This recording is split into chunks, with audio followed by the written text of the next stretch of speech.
Ayusip, ayusa, ayusa.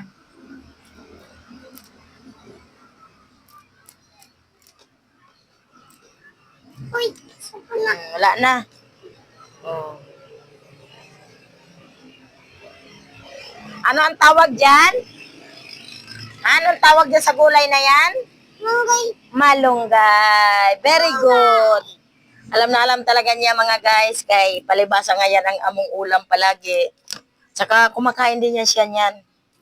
Kaya tinamo naman din yan siya kung gaano siya kabibo. Lalo na kapag mga sabaw-sabaw na haluan namin ng ganito, kain yan siya. Hindi yan siya katulad ng ibang bata nga pagdating sa mga dahon-dahon, dili mukaon. Ano siyang mukaon na siya. Wala na siya ipili kay nasanay man jud na siya nga ganyan ang ipaulam ni mama niya.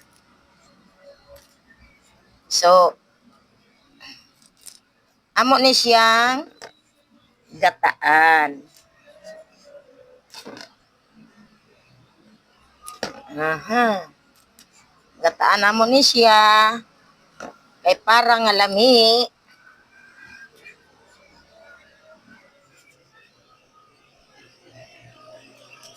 Ay kaganina na ang amo ang pananghalian ay bulang lang.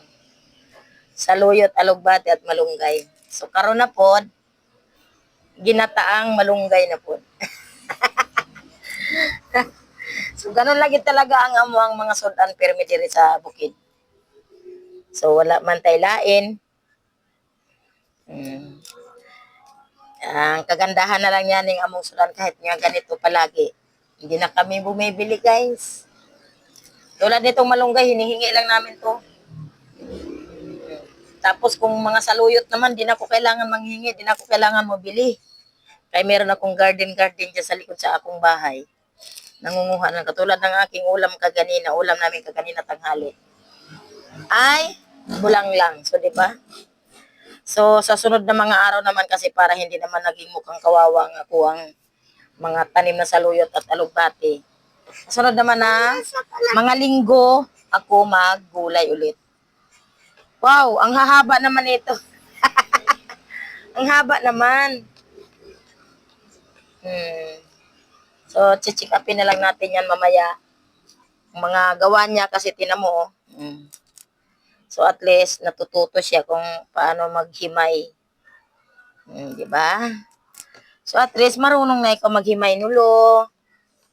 So, anong masasabi mo sa ating video? Anong sasabihin mo sa kanila? Anong sasabihin mo sa kanila, sa camera? Hello, guys. Hello, guys. Oh, I love you. Love you, guys. I love you, guys. Alam, bilang ka.